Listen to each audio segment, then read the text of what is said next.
I'm Tony Pulis. And I'm Mick McCarthy, and welcome to The Managers. You know, when I was a player, particularly a younger player, if you had asked any of the players that I played, would Chris Hughton be a coach or a manager, they would have all said no. How long were you there for, Brighton? 4.5 years. How much were they at that period in front of the game in respect of recruitment? Recruitment principles are exactly the same. So what were they? If I told you, then you'd have to shoot me here in front of producing. You've got that gun there, Mick, haven't you? From the start to now, what's the 3-4 main differences? I think we're at a stage now where a support base can get managers a sack.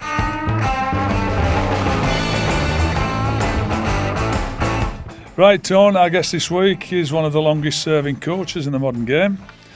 As a player, he enjoyed a 16-year career representing Tottenham, West Ham and Brentford.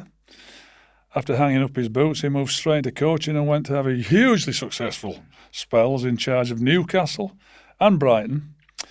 It's a real pleasure to welcome to the managers, Chris Hughton. Welcome, Chris. Great to have you, mate. I'm one of the nicest people in football, Chris. Yeah, well, listen, that I appreciate, but I'm delighted to be here with two of my best pals in football. Come on, Chris, let's start with your playing days. If you can still remember it, because I have trouble with mine now.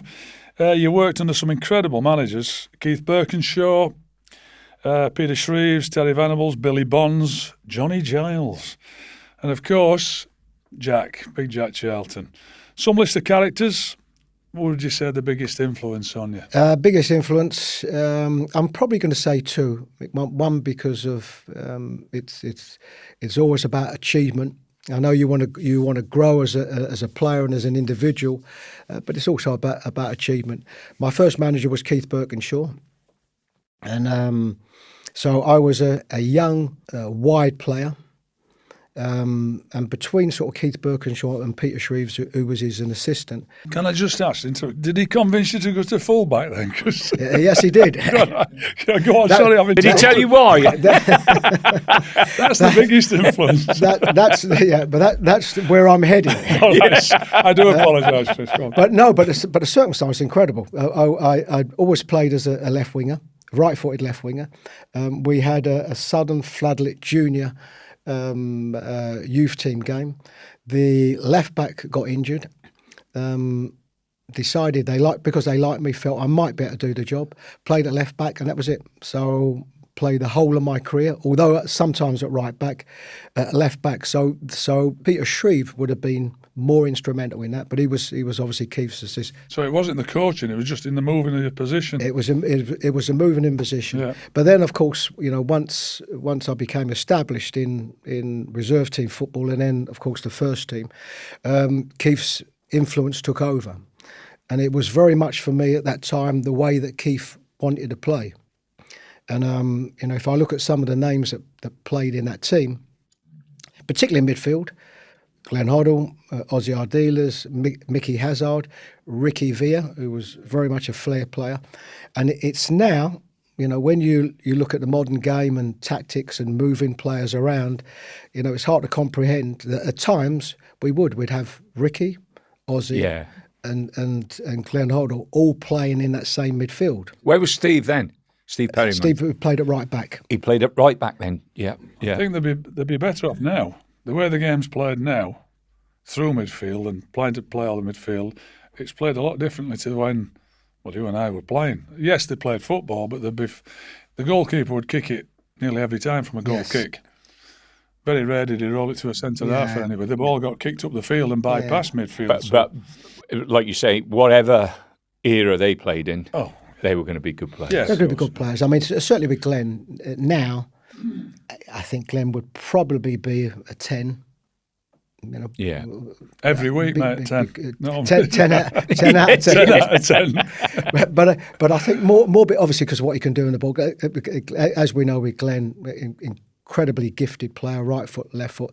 Wasn't the quickest, wasn't maybe the most mobile, but could do things with the ball. Yeah. So you would need him, I think, closer to goal. This day and age. So you're right. I think the systems now would work around these. Playing against Glenn at the old ground for Spurs and playing for Manchester City, and a ball came out of the air, and our two midfield, Neil McNabb, and there was about three of them trying to get round him. And he brought it down on his chest, and they're all having a little nip at him, and he through his legs, gives it all this, whacks it out to the winger. I went, oh, I better go and head this when he comes in. It was unbelievable what he did. It was the first time I'd ever played against him. I'd seen him. Oh, it was something else. But Keith's strengths were, most people saw Mick, and he wouldn't have been too far away from your neck of the woods. And people always had this impression of Keith that he was a little bit dour, and sometimes he could come over that way, but he was completely different. Wanted us to play in a certain way, very offensive, and allowed me. And probably at the time, we'd had some wonderful left backs. Cyril Knowles, probably for me, probably the best left back that the club have produced. He was a couple of players before me, but I might have been one of the sort of first real sort of attacking fullbacks, yeah. And that's what Keith wanted. Also, this was our most successful period. Obviously, winning the cup in 81, winning the cup in 82, and then UEFA Cup in 84, and then we had a manager in Keith that resigned, and he resigned as a matter of principle, and it was because they wanted to change.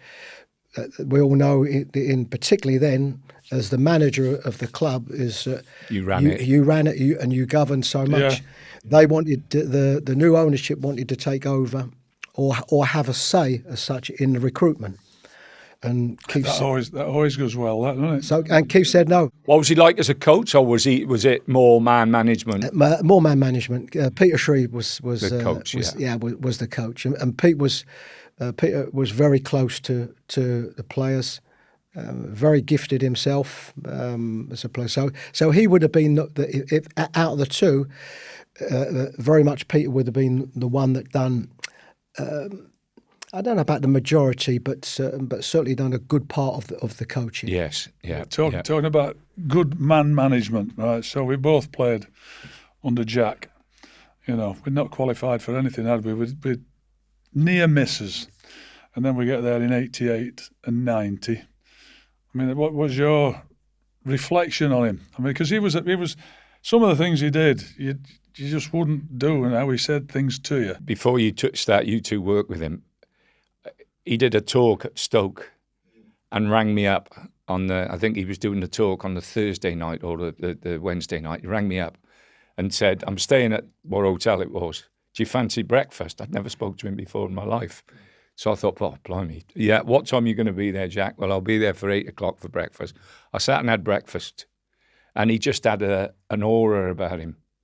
He was very, very straight, very, very basic in respect of old-fashioned values, but very principled as well. I think he got the credit that he deserved for the job that he done, but I always felt he never got the credit he deserved for his coaching ability and determining. What Mick said about pre-Jack was exactly that. I mean, one thing. I mean, even I made my debut in '79. And even at that stage, on paper, we had a super team. Yeah. Going further forward to that never changed. So the quality of the player was always there, but we were always the nearly team. Hadn't qualified for anything. Did we have any identity before that? I thought when I got in the squad, it was good players. Yes. But just go and play and take the opposition on. I can't ever remember being really drilled or coached or what we're going to do it. We've got these good players. Yeah. And then when Jack came in, he gave us a very straightforward identity, and we all stuck to it. I don't know how you felt before that. No, but I think when somebody comes in and does something different or affects the team more, then you do always look back and think, why didn't we have that before? Were you at Ellen Road at his first coaching session? I'm sure I would have been, but I can't. I must admit, I can't remember it. But no, I remember the early talks, and it was how we were going to do it. No, Jack was the probably the straightest talking coach, manager that, and remember, this is international manager. This is not club manager day in, day out. But where I said he didn't get enough credit, Jack had determined. We've got some wonderful footballers here. We're playing international football. Because you're playing against teams that have got gifted players, they're all playing the same way. So we're all trying to out-football each other. And so, I think we've got to make it a little bit nastier for them. I think we've got to make it a little bit harder for them. So instead of giving them the lift up that they want, where they're chasing the ball in our half, what about if we're going to try and play the game a little bit more in their half? What about if we're these defenders that are so gifted on the ball? How about we put them under a little bit more pressure? Yeah, now, we're chasing them in their half. Yeah, and if we can do that to good enough effect, we are going to get chances. Now, what happened around that? For anybody that thinks that we were just a Route 1 long ball team, kick it and rush. Couldn't be further from the truth, and that was because. But that was nailed to him, Chris. There was a lot of people who nailed that on Jack and just said they're very direct.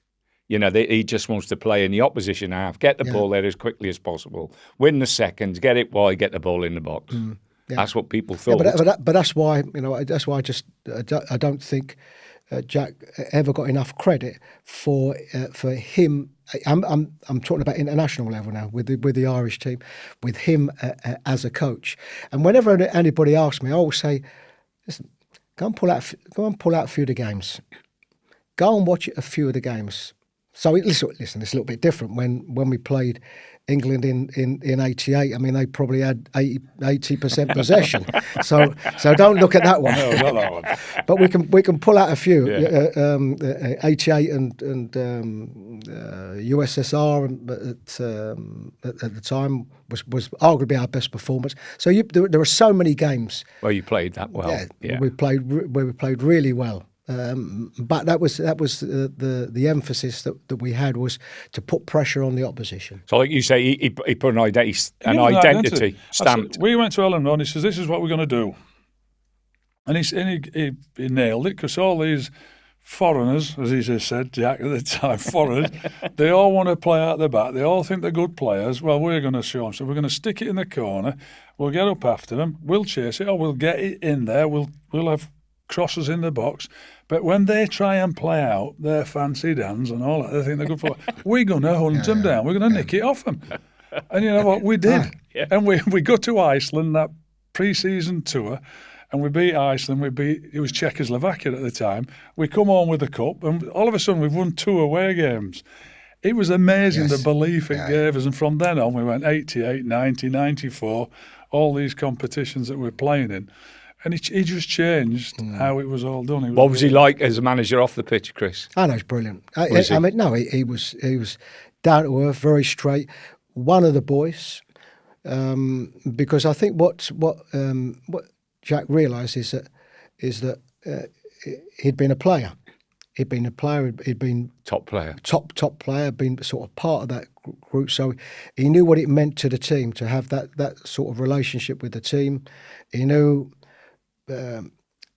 Particularly when we got together, he knew the times when, listen, lads, go and have a couple of drinks, but listen, don't go mad.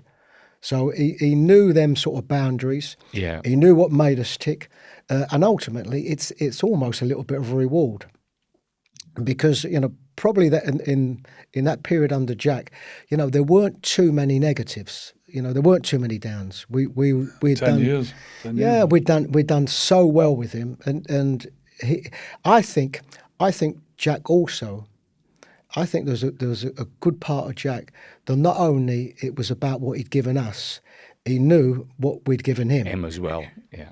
Can I ask you? I think if it's appropriate actually, because one of our really good players, Tony.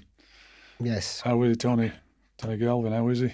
No, from the last I heard, which is it is very kind of you to ask, Mick. This is Tony Galvin, who was a good friend of ours, and of course I played with him at club level as well. That had a stroke last week, Oh, I didn't realise. Yeah. No, I'm sorry.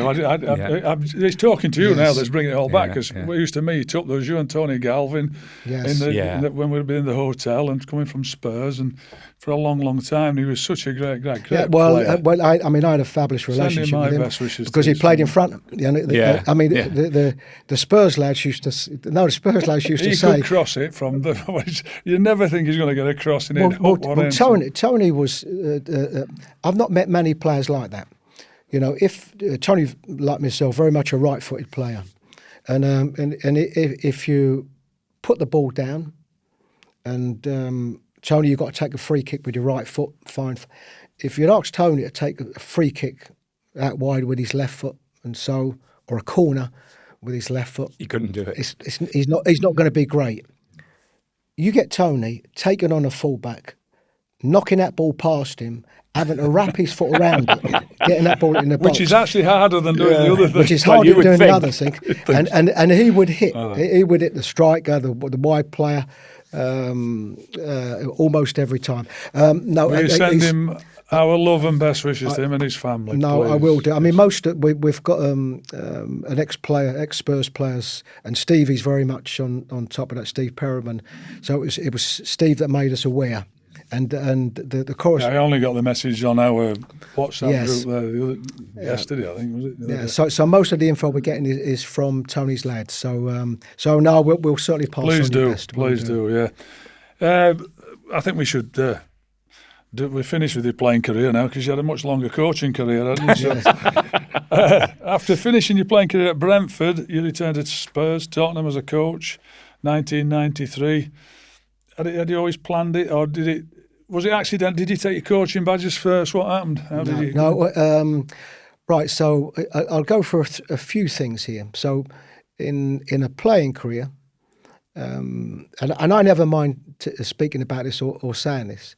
You know, when I was a player, particularly a younger player, if you had asked any of the players that I played, would Chris Hughton be a coach or a manager, they would have all said no. Too quiet.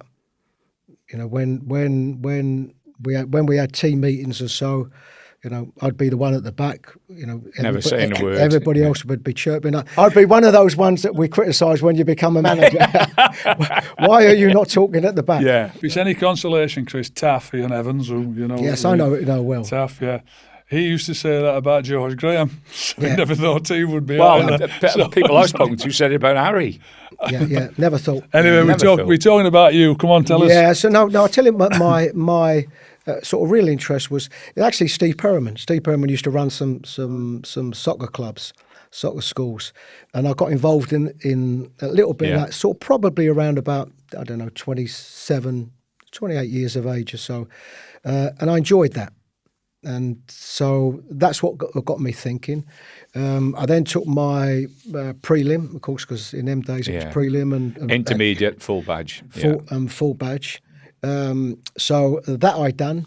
But also, even when, and I remember speaking to both of you when I first went back to Spurs. So I went back to Spurs as the under-21 coach. Yeah, it was a setup that they were trying to set up as such, but never really worked. So I ended up really with that reserve team group. Was that in the combination then? The combination. And Pat Holland. Was that still commonly known as the Stiffs? That was commonly known as the Stiffs. Great lad, Pat. But that was where I was lucky. For that first year, couple of years, I worked very much with Pat Holland. He's fabulous lad. Pat's a really good coach. And I remember going through, because at the time, we were having anything from, 4 or 5 players to 16 players. You just never knew what you was going to get every day. And I remember Pat seeing things in his coaching that I never saw. And sort of slowly but surely, and this is just almost just a way of coaching, identifying things, and the way you put it over to, these young, wasn't always younger players, it could be senior players. So that was a really good learning curve for me. And I was a quiet, shy one. I had to get used to confrontation. being in front. No, but even being in a changing room with a group of players standing up, and those were areas that I wasn't so comfortable at. So it took a little bit of time. I'd always put myself in positions of pressure where I would try to get the best out of myself in them situations. So I think I learned quite quickly. What did you learn off Patsy? I think it's the setting up of sessions. The old one, when you stop it, identification, stop, go again. So I think it's about the time is when you allow things to flow. But I think it was seeing pictures. It can be easy, can't it, to be stopping it all the time? Yes.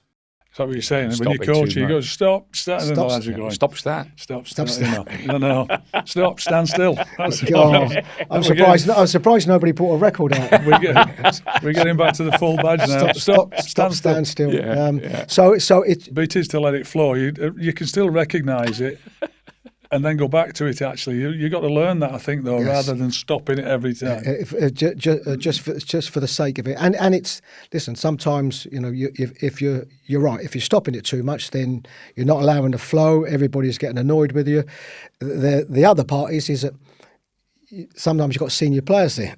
If you've got senior players there, they don't want you to stop it at all. Yeah. So it was to try and get them balances right. But I think a lot of it was to do with me and my personality.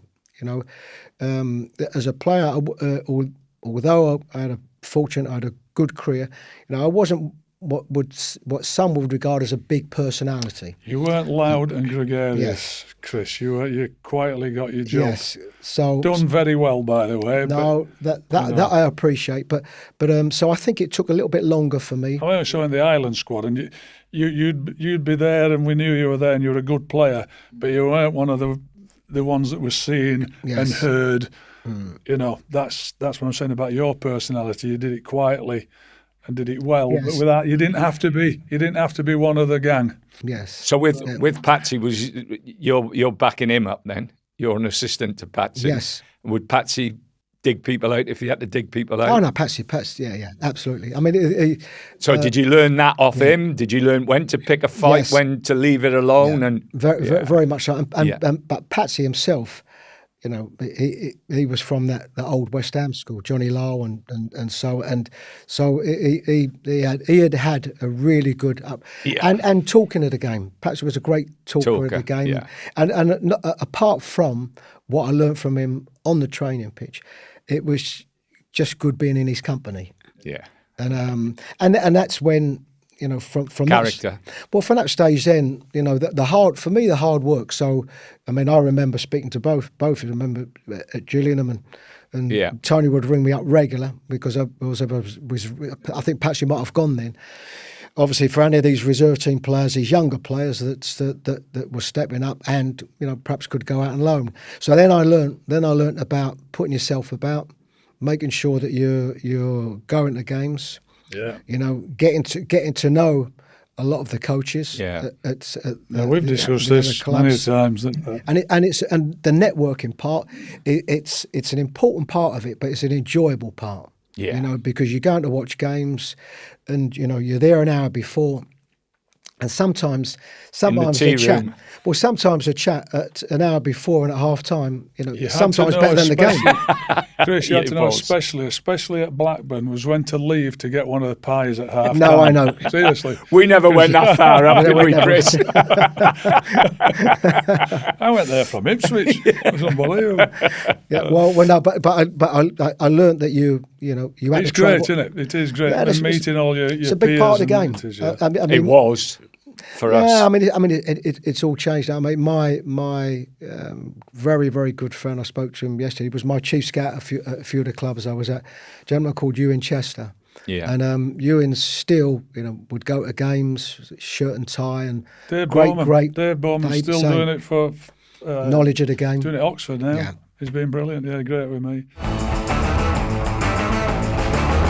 The Managers with Mick and Tony is powered by BOYLE Sports, the home of the early payout. And why is BOYLE Sports the home of the early payout? I hear you ask. Well, With BOYLE Sports, if your team goes 2 goals up, you win. Job done. You're getting paid out. Singles, ACCAs, bet builders, it's all covered. And this also means that we need to reconsider some crucial games across your careers, Mick and Tony. In fact, I'm going to take you back to the Britannia Stadium, Halloween 2009, the first time Mick McCarthy meets Tony Pulis in the Premier League. Stoke go 2-0 up. But Mick, your Wolves team come back, draw 2-2. And I'm sorry, Mick, I'm taking the point off you. Because of BOYLE Sports' new laws, I'm afraid Stoke won that game. Congratulations, Tony. Thank you. There you go. So get paid out as a winner if your team goes 2 goals ahead, even if they go on to win, lose or draw. 90 minutes only, applies to singles and multiples. 18 plus, T's and C's apply. Back yourself with BOYLE Sports, the home of the early payout. Head to boylesports.com or download the app to find out more. Just saying, he had 14 years on the coaching staff at Spurs. It's just the names. I'm looking at Ozzy Ardiles, Jerry Francis, Christian Gross, George Graham, Glenn Hoddle, David Pleat, Different Jack characters Santini, there, Chris. Yes. Martin Yole. Yeah. I mean, I'm not going to ask you who enjoyed working most with you. You might tell us that, but who would have had, looking at him, would you have thought was the top man out of that? Who had the most influence on you, would you say? There's quite a few of them, but my first role with the first team was with Christian Gross. Yeah. And I remember Christian would come in every morning, and he was a lovely fella. He'd be in crack of dawn every morning. I think the first few times he came, literally the gates weren't even open. Yeah. That's fact. And he'd come in every morning and he'd say the same thing. He'd say, Chris, this is what we're doing today. So there was no, what do you think, Chris? You know, you'll take this part and I'll take that part. But what I very quickly determined is that he'd come from an environment, he was with Grasshoppers, where he was the coach.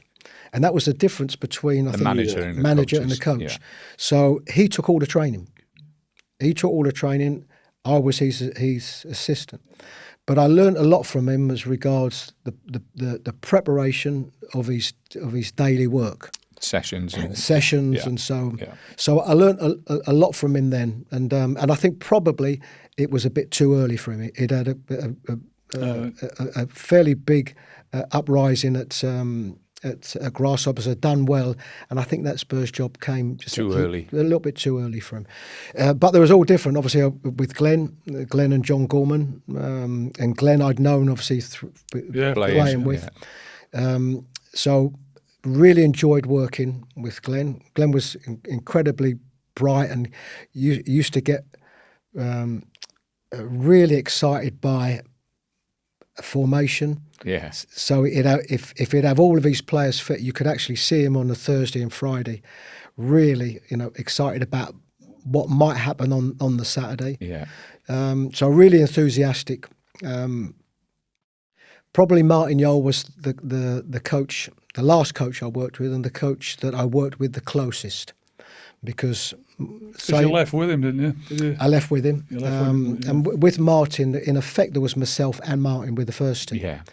Whereas when I worked with Glenn, there was Glenn, John Gorman, George Graham, brought Stuart Houston in. Who did Jerry have? Roger Cross. Oh, Roger, yeah. But But when Jerry and I thought Jerry was excellent. Yeah. And Jerry was similar. Jerry would have been one of the best coaches I'd seen at half time. Yeah. Coming in, determining what he felt the problems were, addressing it, and leaving the changing room in no uncertain terms what they need to do in that second half period. Yeah. I thought he was excellent. Jack Santini came. Yeah. For a very, I can't remember him. Forgive me, Jack. I can't remember. No, it was a short period. It was a very short period. Oh, was it? And I'm not exactly sure. I think it was a very quick decision. I think what happened was that I think the plans weren't for Jack Santini to come, and then I think he either lost his job with the French national team or resigned or so. And I think that prompted Tottenham to take him. But Martin Yole came at the same time. So just quickly, with all you're talking about, What was the difference between them, Chris? How did they vary? Was there some who were managers, some who were real good coaches? Yeah. Was there some that had a little bit, or did they all have a little bit of both? I think that they're all different, and they're all, one thing that I learned about management, it's about your personality. Yeah. And it's about working your role, your job around your personality. So you had to do it 3 times as the caretaker. Yes, in between. And David played. Did it last for long? The caretaker? No. No. They soon found out. No, they soon found me out. Yeah. I think I'm honest enough I'm honest enough and realistic enough to have determined in each of them periods, they never saw me as a potential head coach or manager at Tottenham. Not saying they was that a perception, Chris, of your character? Yeah, I think that's a perception of my character. I think they saw me. And part of the reason why I stayed so long as an assistant and worked with so many different managers was that part of it was my own personality. That when anybody would ask me, the most important thing for me in all of them particular times was that I'd done the very best job that I could for the person in charge. For the person in charge, and the club had faith in me because as each manager went, I stayed. So, that's something that I think sticks with you. You'd come through though, hadn't you? You say you'd done the youth team, so you hadn't come in with one specific manager. Somebody hadn't brought you in as their assistant, had you? No. You come through the I came with Ozzy. Right. Ozzy Ardiles brought me in. That was in '93. Ozzy had just got the job. He brought Steve Perryman with him, and then brought me in as under 21, sort of around that. It's a bit different though, being the under 21s coach as opposed to being the assistant of the first team manager, isn't it? Yeah. If the manager gets the sack, your assistant's going to go with you generally, or if he leaves, he'll go with him. But they're not going to sack the under 21 coach. No, I get you came in with him. And I think you're right, Mick. I think if I'd came in with Ozzy as his assistant or first team coach, I think I would have gone. And then of course, I think what happened was because it moved fairly quickly after that. Because Ozzy was at the club for I think a year and 3 months, 3 or 4 months, something like that. Then Christian Gross came in. I stayed or worked with Christian. He was only there for a year, so it's not like somebody was there for a 5-6 year period. So Chris, you knew you had a long time at Tottenham. You were there for a long time. Went with a lot of managers. You must have endured, experienced loads of different things, which you do, of course. Layers and layers. But eventually you want to do it yourself. You're going to get it yourself. Newcastle relegated at the end of 08-09 season. The owner of the club put it up for sale. Once again, you were placed in caretaker charge for a 3rd time. What about that? Had you got ambitions then? Are you wanting it? You must have been, Chris. I think that by that time, so, Mick, I think I was ready for management. I think at that stage. Well, I'll tell you how it came about. I'd left Tottenham in the I think early December. Was that with Martin Yole? Yes, it was Martin. So, and you'd been there for how many years? Almost 3 years with Martin. Yeah, well, I mean, no, but at Spurs, you'd done... as 14 and a half years. Well, it was time to go, mate. So you were ready to do it yourself. I think if you'd have rung Mick up a bit earlier, he would have told you. Yes. I'm glad you didn't pick a big, ambitious club like Newcastle. Yes. You know what I mean? I mean, taking that for your first job. Come on, tell us about it, please. Well, I got the call. I said I'd left in the December. I got a call in February. Kevin Keegan on the phone. Chris, how are you? So yes, good, whatever. So how would you fancy coming up? That was it. I was up the next day, working with the first. Did you put the phone down? Did you just leave it? Just put it down like that? No, you hang it up. You were on your way, were you? Well, the first bit, it's one of them ones. is this somebody winding me up?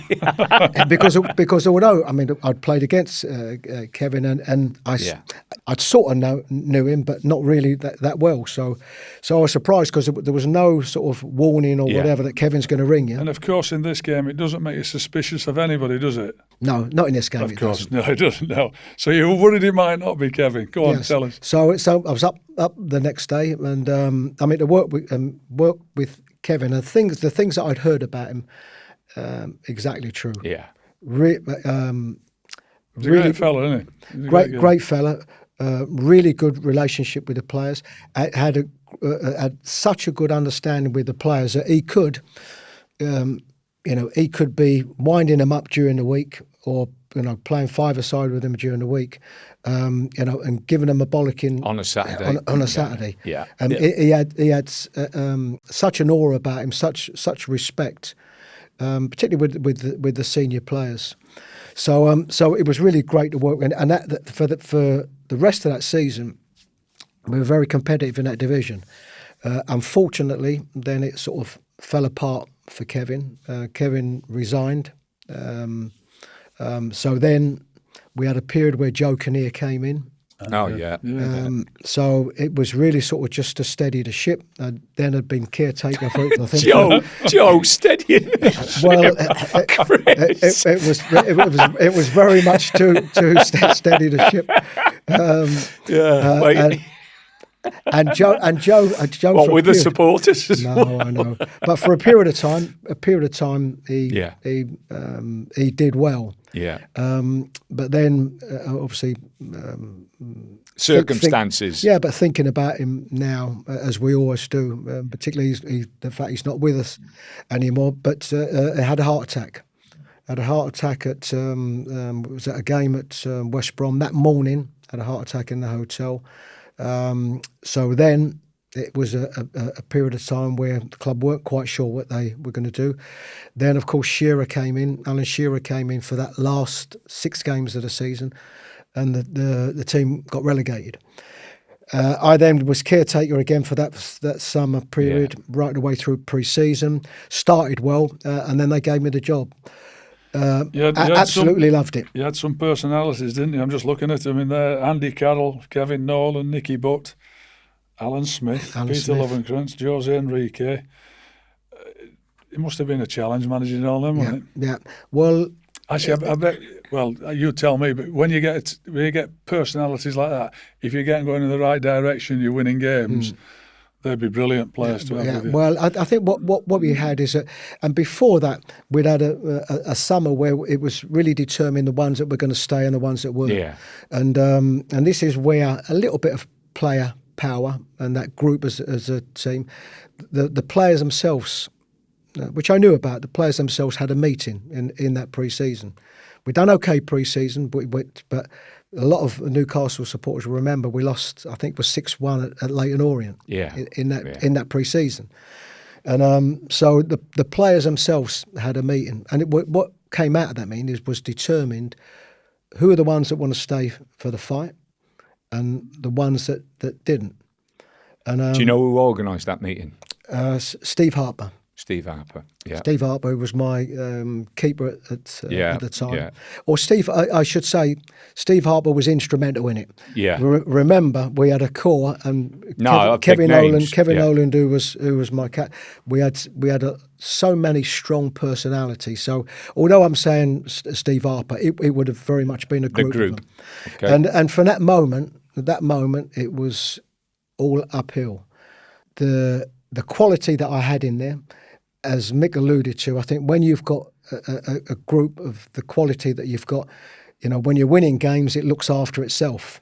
So, but I generally felt that to manage that group of players, that all of the experience that I'd had over that 14, 15 years as an assistant, helped getting close to players, working, problem solving, all of those things, I think set me up very much for that group of players that we had. Well, it would look like it because 9-10 turned into something remarkable. You won promotion with 6 games to spare and finished the campaign with 102 points.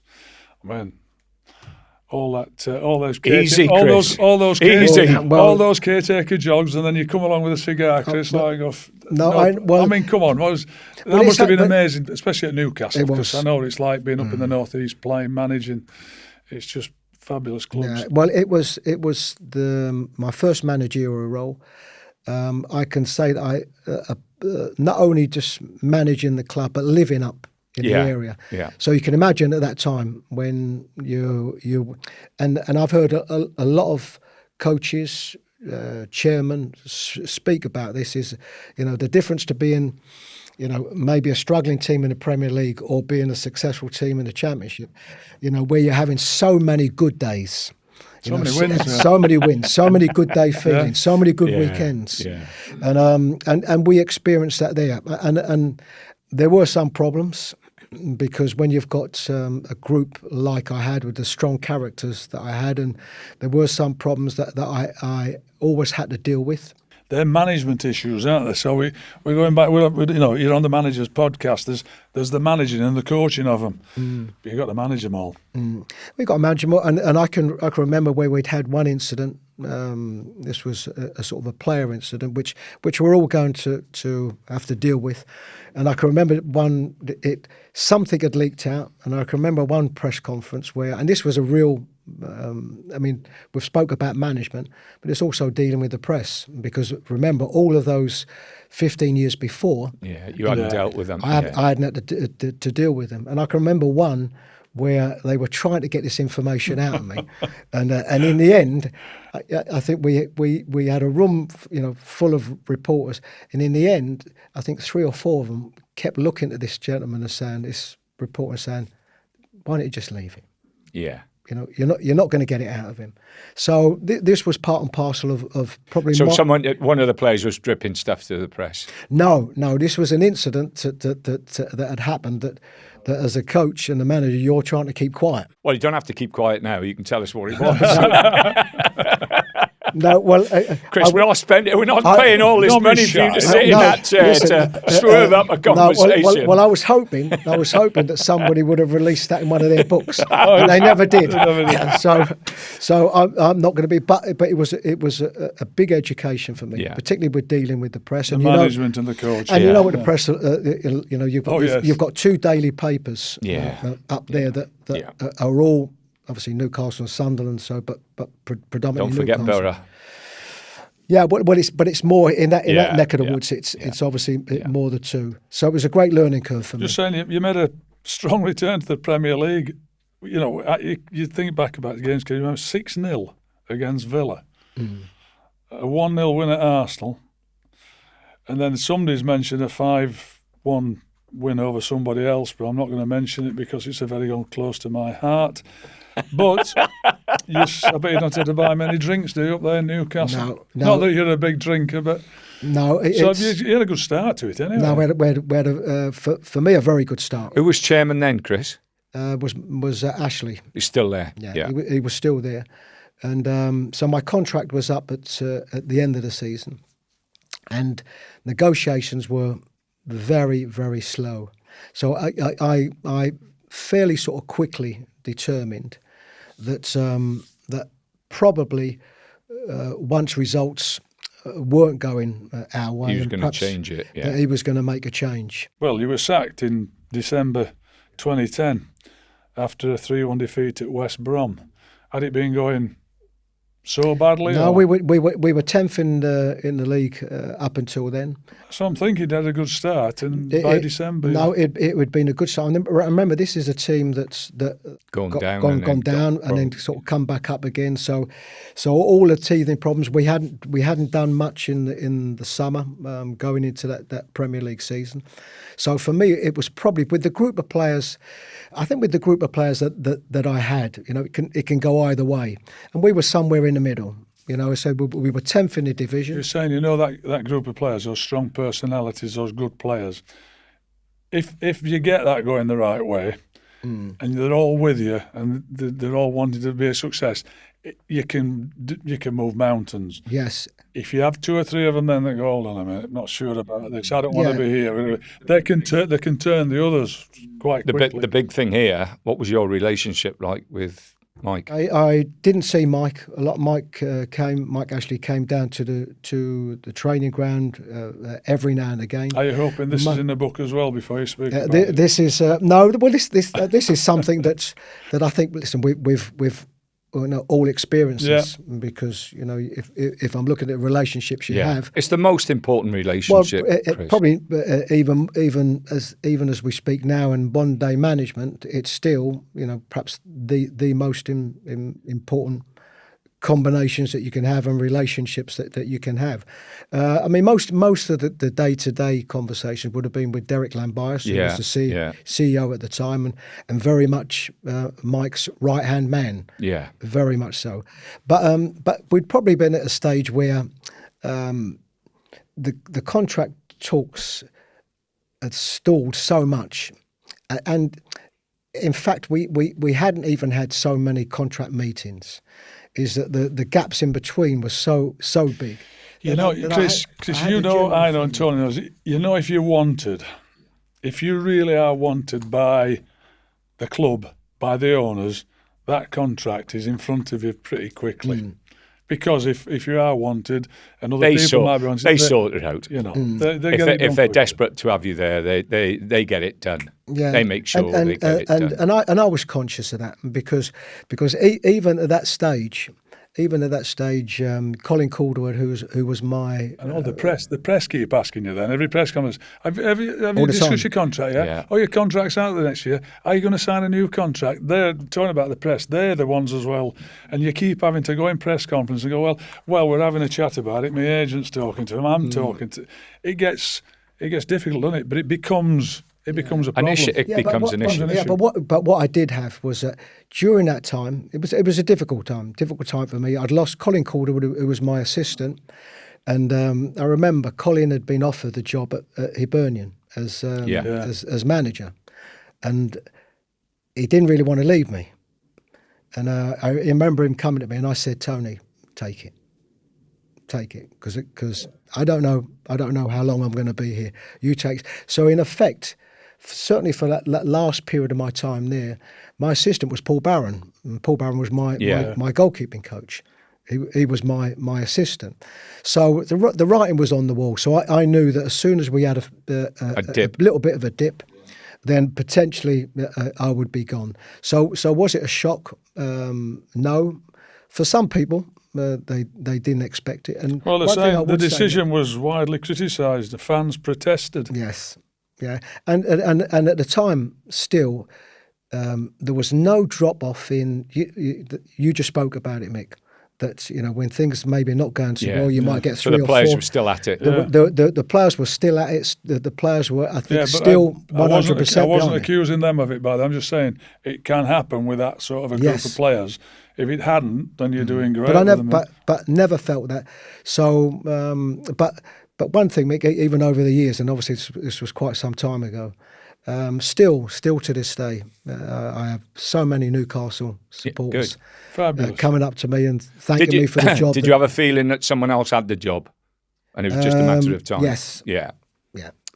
I think simply because I say the gaps between any contract talks were so big. And did you know who it was at the time? No. Yeah. No, I didn't. Who got it? Graham. Or did I? Who got it? Graham? You told me. No, it was Alan Pardew came after me. Oh, was it Pardew? Okay. We'll get him in and ask him in. We'll grill him for you next time. We'll get him in, mate. Grill him. We can't. Yeah, let's move on. Go on, we'll move on.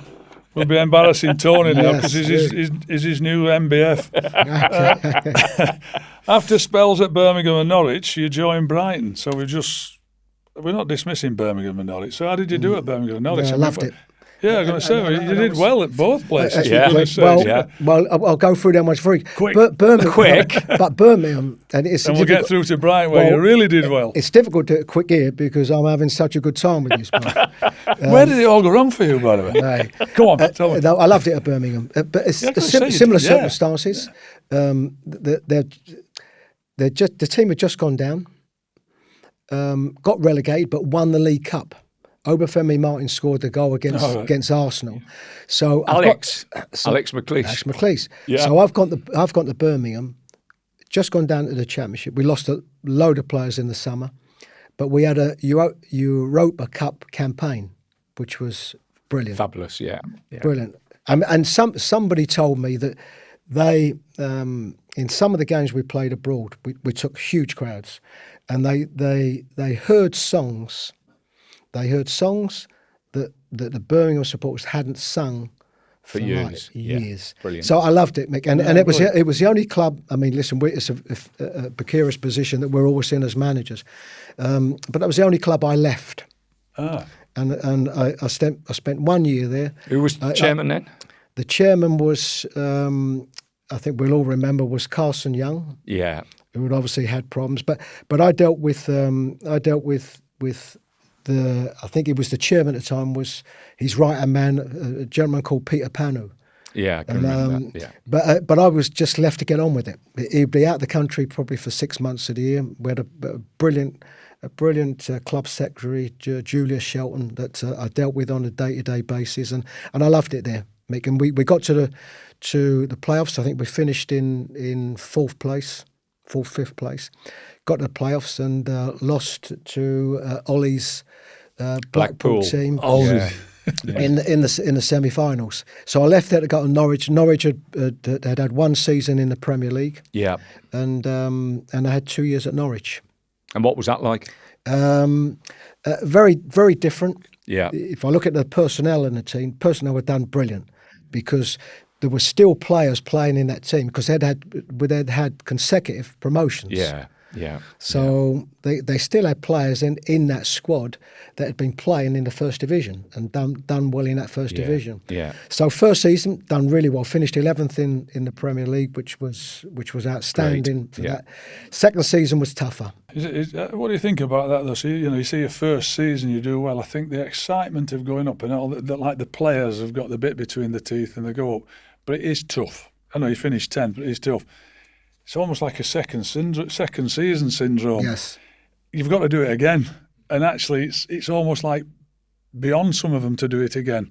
They can't reach those dizzy heights that they reached in the first season, or people catch on to you without changing it. It for some players, they might have that first season, yes, and then the second season, not quite the same. No, but I think hard.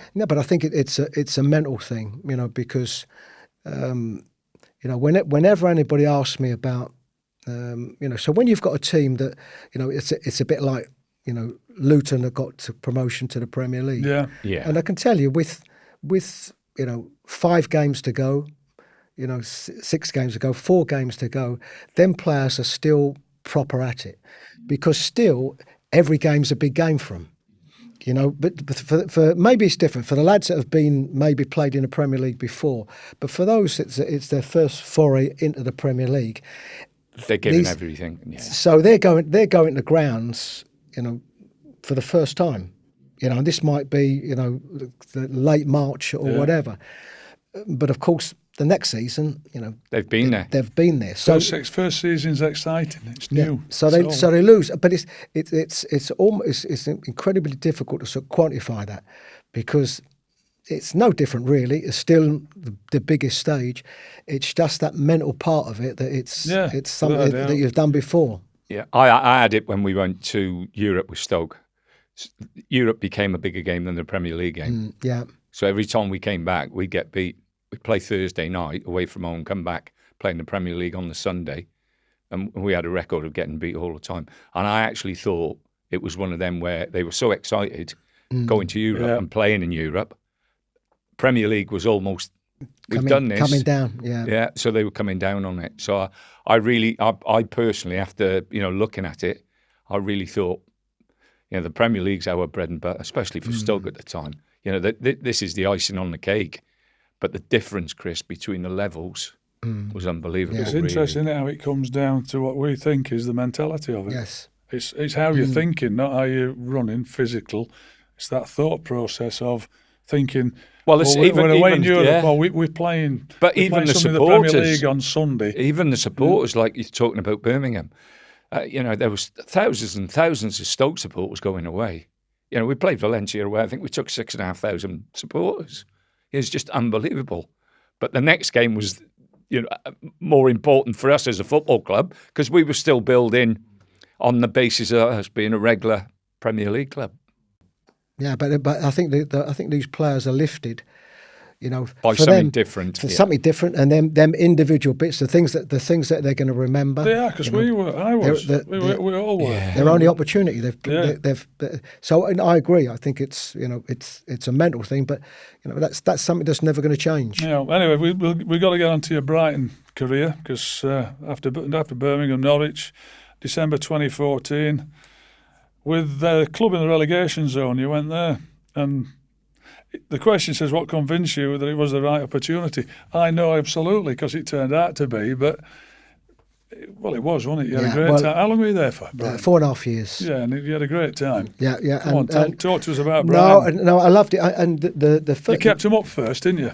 Yeah, I went there in effect. It was probably the 31st of December, but in I think... on paper, it's the 1st of January 2015.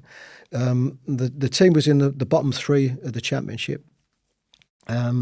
So when I was offered the job, there were always got to be them appealing bits. Yeah, to take it.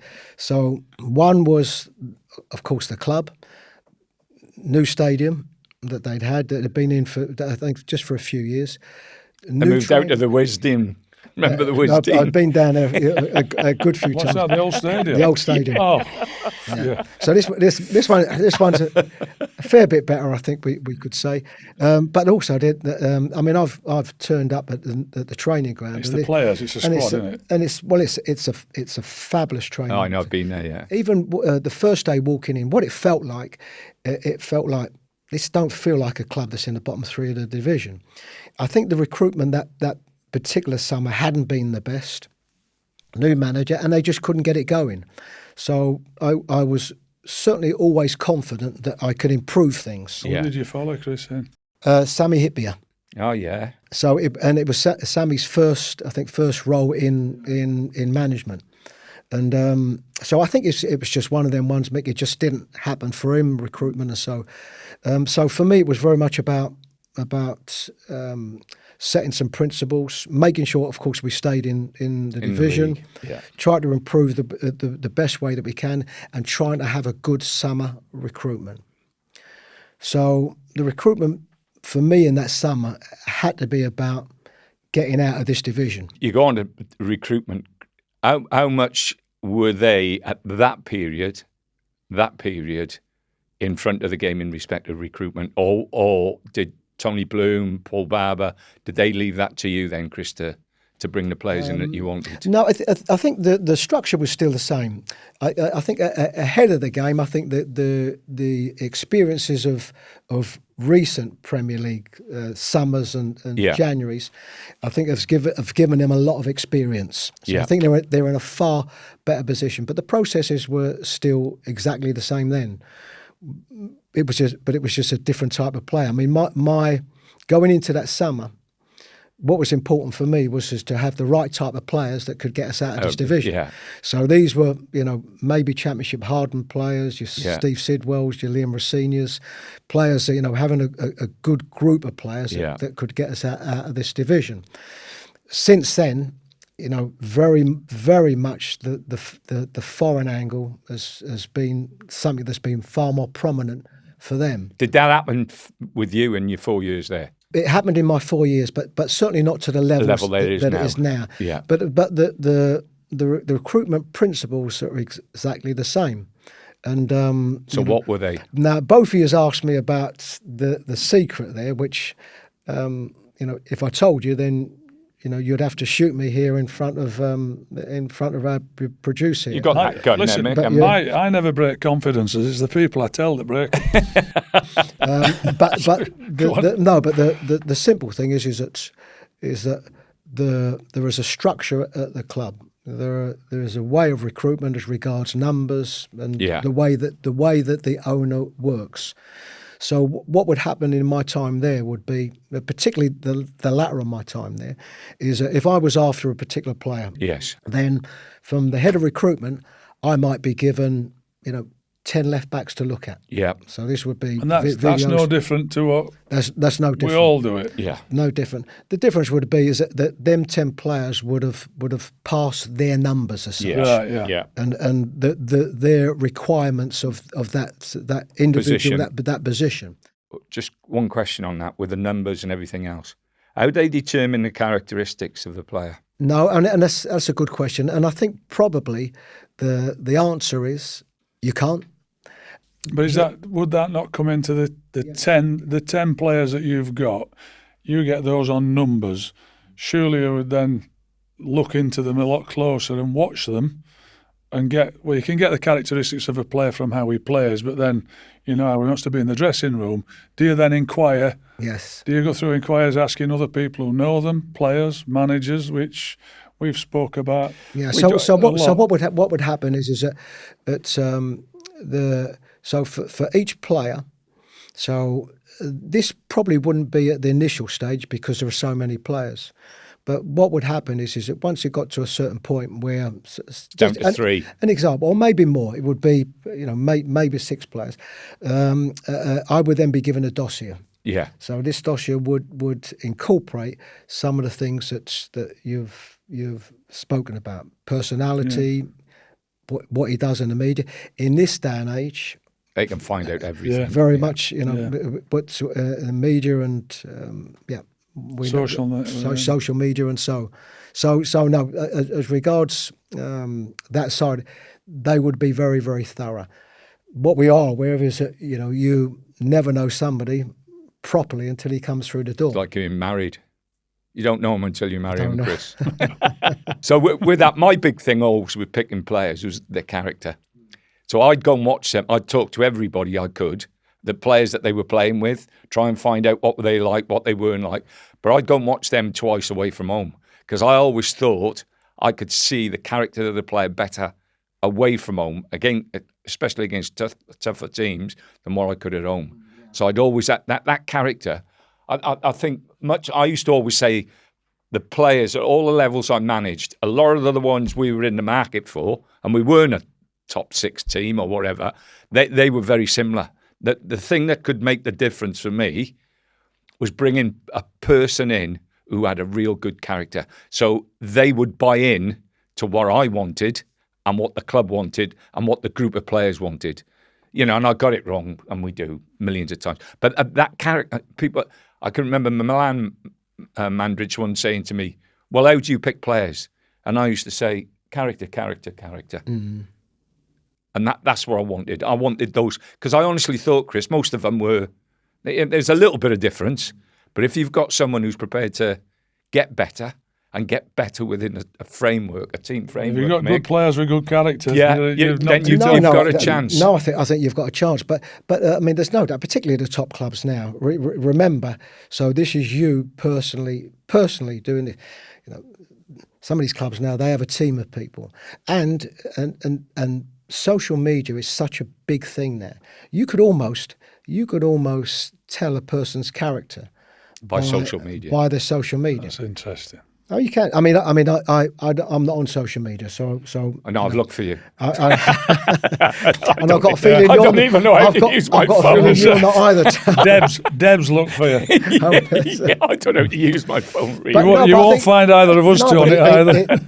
I think it's so prevalent now. I think you can. I think you can almost get a feel for their personality.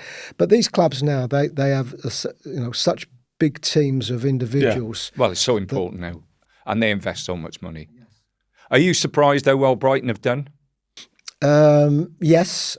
I think probably initially no. I think what they've managed to do this, because if I think we got promotion in 2017. Yeah. So where I think I probably have been surprised is that how they've sustained it. Because normally what can happen or what will happen... You sell your best players.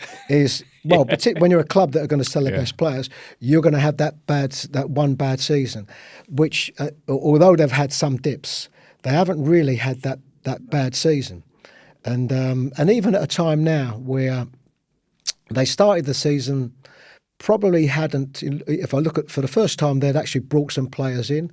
So probably didn't have them sort of star players that they'd had the last few seasons. Yes. Yeah. So you looked at this season and thought this might be the season where they might just take a little bit of a dip. But again, they're right in there. Brentford are on the similar sort of footing, aren't Yeah. they? And Yes. we spoke about, Brentford changing manager, Keith getting, it's going to be tough for him. Yes. He's doing great. Doing great. And the centre forward, tell me his name, was injured. Bournemouth. He's come from scoring goals. No, I know. He was injured for a while, and they just seem to continue finding players and then selling at good money and finding more. The Managers with Mick and Tony is powered by BOYLE Sports, the home of the early payout. And why is BOYLE Sports the home of the early payout, I hear you ask? Well, with BOYLE Sports, if the team you back goes 2 goals up, you win, job done, you're getting paid out. Singles, ACCAs, bet builders, it's all covered. And this means we need to reconsider a crucial game in your career, Tony. I'm talking, of course, about the 1999 playoff final when your Gillingham team were 2 goals up with 5 minutes to play. Obviously, that means, in the eyes of BOYLE Sports, you have now won the Second Division playoff final, 1999. Congratulations. Thank you very much. And also, West Ham won the 2006 FA Cup final, which is great, and commiserations to Liverpool for not winning the 2005 Champions League. And obviously, now Gillingham have won the 1999 Second Division playoff final. Commiserations to Nicky Weaver and Manchester City. Yes, get paid out as a winner if your team goes 2 goals ahead, even if they win, lose or draw. 90 minutes only. Applies to singles and multiples. 18 plus. T's and C's apply. Back yourself with BOYLE Sports, the home of the early payout. Head to boylesports.com or download the app to find out more. My predictions for this week, I've got Arsenal to beat Brentford. Brentford are doing well under Keith, but I think Arsenal have just got too much for everybody, it would seem, at the Emirates. Fantastic home record. I know they drew with Chelsea 10 men at the weekend, but nevertheless, at home, I think they are pretty much unbeatable at the minute. So I'm going for Arsenal to beat Brentford. Celtic to beat Dundee. Celtic, Martin O'Neill's been great with them. He got them back into the second spot, 2 points behind Hearts with a game in hand, and seem to be on a good winning roll. I think they'll be too strong for Dundee, who are struggling a bit in the Premiership there. Cardiff to beat Huddersfield. Cardiff have last 2 games they've won 3-1 and 3-0, 1 home and away. I think they seem to be getting it back together. The top of the league, tough place to go, and a long old trip for Huddersfield. I think Cardiff will be too strong for them. Then I've got Hearts to beat Kilmarnock. Hearts, they've not won for 3 games, but I think they'll be back at it against Kilmarnock. Kilmarnock are back down in 10th. Hearts need to get a win to get a bit further ahead of Celtic. I hope they don't, of course. But anyway, that's not the case. These are my predictions. I think Hearts will beat Kilmarnock on Saturday. £10 returns £34 and 9p, and that includes the ACCA boost from BOYLE Sports. My predictions for this week are Newcastle to beat Spurs. Newcastle seem to have got it together again. Absolutely fantastic result at Everton. And I just think if they get back on it, and it looks as though they're back into gear, they're very, very difficult to play against, especially at St James's Park. Tottenham are having an indifferent run at the moment. And I think it's going to be a real tough game for them to get anything out of. So Newcastle there. Then I go for Man United against West Ham. United, again, good result at Palace. They've got to try and keep things going. I think there'll be enormous pressure on them to follow up that great result in respect of winning the game against West Ham. I think West Ham have shown some improvement without a question of a doubt, but just can't seem to get over the line in certain games. And I think, again, that game will be a little bit too much for West Ham, and United will win that game. MK Dons to win against Oldham. They've got a good record at home.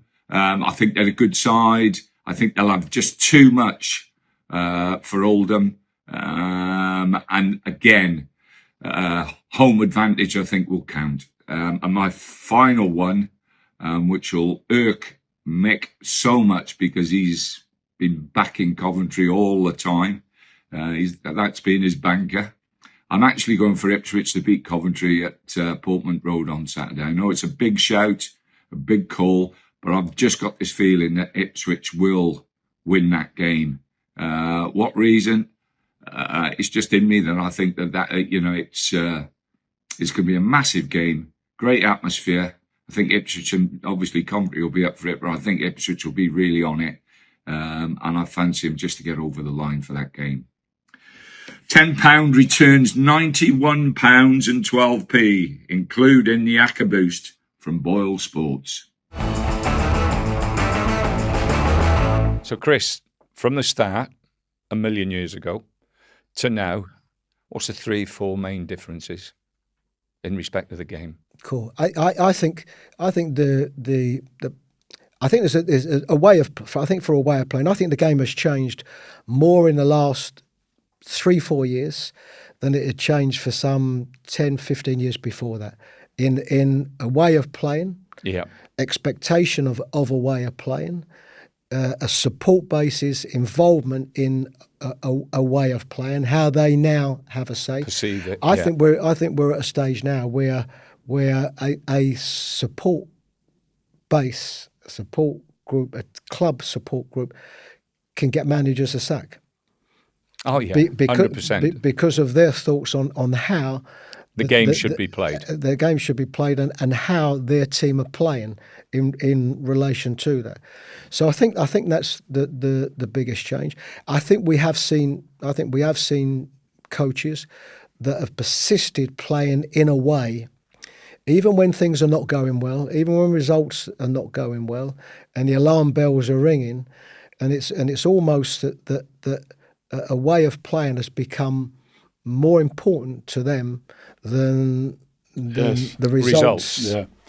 And it's cost them their jobs. So I think that this is probably the biggest change again. The finances in the game, the manpower, and I think we've got to be careful not just to speak about the Premier League, because we know that the volumes of money in the Premier League. But even if you're going down the leagues now, the manpower that's involved in different sections. Different sections. I mean, I know we can hark back to when we were first in, and it was, you had your one assistant, and then you had the secretary, assistant, chairman, and that was it. No, we can do, but even I think when you're dipping down into the first, second National League, the manpower at clubs now is far greater. Chris, we've gone through, I think, all of your career, just about. We didn't get to the international with Ghana, so do you miss management? Yes and no, and I think probably that's the answer that we've all given. The highs of management, the involvement, particularly at the training ground, the day-to-day relationships that you have, that I miss an awful lot. But I think also as you get older, you get involved in other aspects of the game. I still go and watch a lot of games. Would you do it again, Chris? Yes, if it was the right one. No, that's always the answer, isn't it? But it would have to be at this stage. I think where I've managed before, and my last role, of course, was with Ghana, which I thoroughly enjoyed. Yeah. My father's from Ghana, and was a very proud moment for me to manage the Ghana national team. So, would I, if it was the right one? Yes. Well, Chris, if that offer comes along, mate, and it's the right one, I hope you do, because you've been very good at it. If it doesn't, you can remain retired like me and the old fella here, Pulis. But it's been a pleasure having you on, mate. Chris, it's brilliant. I just finished. Roy Hodgson come on last week, and he said, Sir Alex had told me, whatever you do, don't retire too late in your life. And he said, I think he was right. I made a mistake. Well, I guarantee you, I shan't be going as long as what Roy did, and he was very successful. Oh, he was. Brilliant, Chris. On that note, Chris, brilliant. We'll end on that. Yeah, well done, mate. It's been a pleasure. No, well done. Been my pleasure. My pleasure. Thank you. Well done.